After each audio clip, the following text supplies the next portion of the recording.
स्थापना करने वाले प्रथम शासक बप्पा रावल, जिन्हें काल भोज के नाम से भी जाना जाता है। इन्होंने सिंधु नदी की पश्चिम की ओर से बढ़ते आक्रमणों को सदियों तक रोके रखा।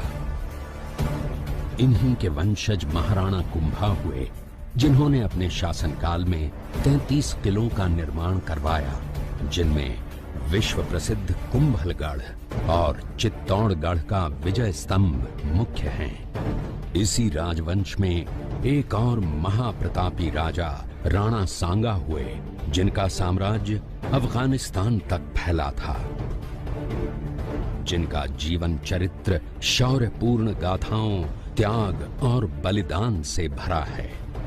युद्ध के दौरान उनके शरीर पर 80 घाव लगे थे, जिनमें एक आंख, एक हाथ और एक पांव बुरी तरह से जख्मी होते हुए भी स्वाभिमान की रक्षा के लिए युद्ध में वे सदैव तत्पर रहे।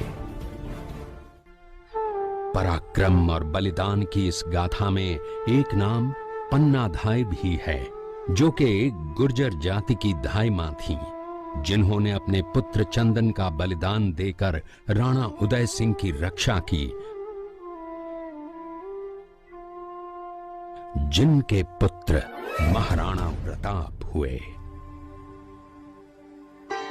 महाराणा प्रताप का जन्म पाली जिले के अखेराज सोनगरा की पुत्री एवं महाराणा उदय सिंह की महारानी जयवंत कंवर की कोख से विक्रम संवत 1597 में अर्थात 9 मई 1540 को कुंभलगढ़ में हुआ। बाल्यकाल चित्तौड़गढ़ में गुजरा। करीब 17 वर्ष की आयु में ही प्रताप का विवाह अजबंदे कंवर के साथ हुआ। सन 1567 में अकबर ने जब चित्तौड़गढ़ पर आक्रमण किया, तो मेवाड़ के प्रमुख सरदारों और सेना नायकों के आग्रह पर महाराणा उदय सिंह ने चित्तौड़गढ़ छोड़ दिया।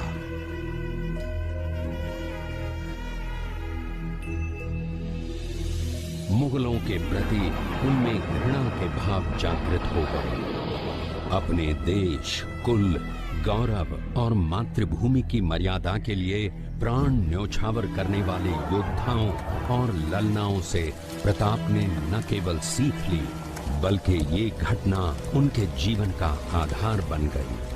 अपने पिता के साथ दुर्गम पहाड़ों में रहने के बाद प्रताप ने गोगुंदा में अपना पड़ाव कायम किया। फरवरी 1572 को महाराणा उदय सिंह का देहांत हुआ।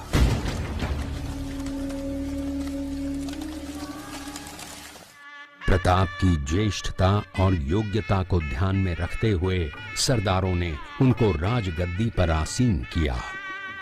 होली के दिन उनका गोगुंदा में राज तिलक हुआ।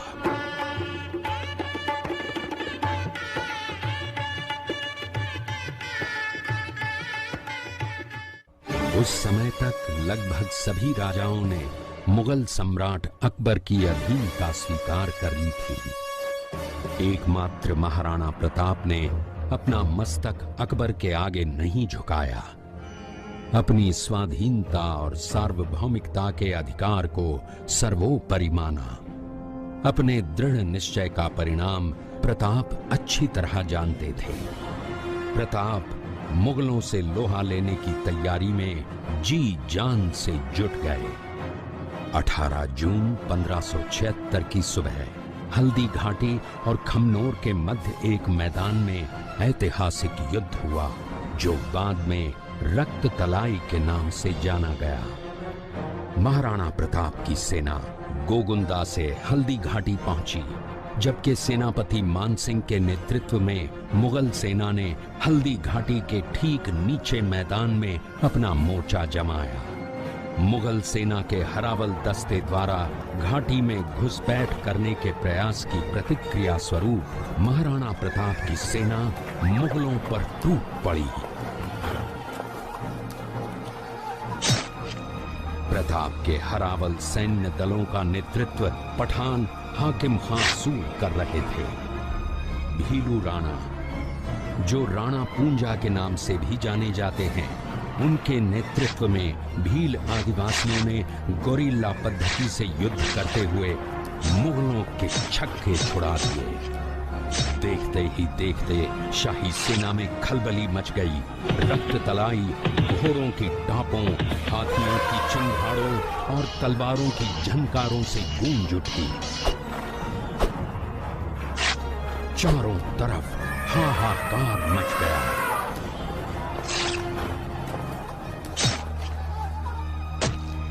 युद्ध का घटनाक्रम अचानक उस समय बदल गया जब प्रताप ने अपने घोड़े चेतक को एड़ लगाकर मानसिंह के हाथी पर चढ़ा दिया और उस पर भाले से भरपूर वार किया।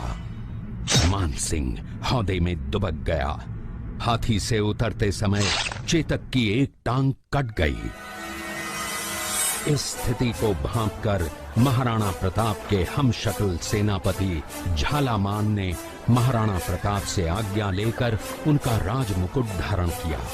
मुगल सेना झालामान को महाराणा प्रताप समझकर उन पर टूट पड़ी। झालामान शहीद हो गए। उधर चेतक ने अपने स्वामी को 5 किलोमीटर तक 3 टांगों पर ही लेकर एक बरसाती नाले को पार किया।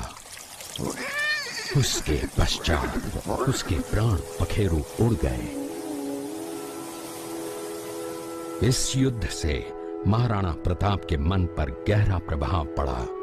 परिणाम स्वरूप उन्होंने मुगलों पर विजय प्राप्त करने तक राजसी ठाट बाट छोड़ने और पत्तों पर भोजन करने का प्रण लिया, जिसे उन्होंने जीवन भर निभाया।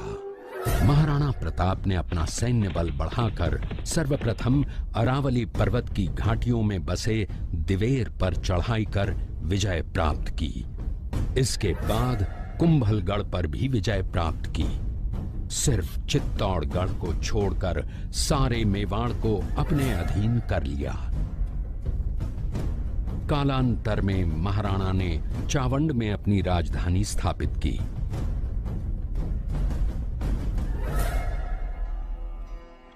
19 जनवरी 1597 को राणा प्रताप ने मात्र 57 वर्ष की आयु में इस संसार से प्रयाण किया।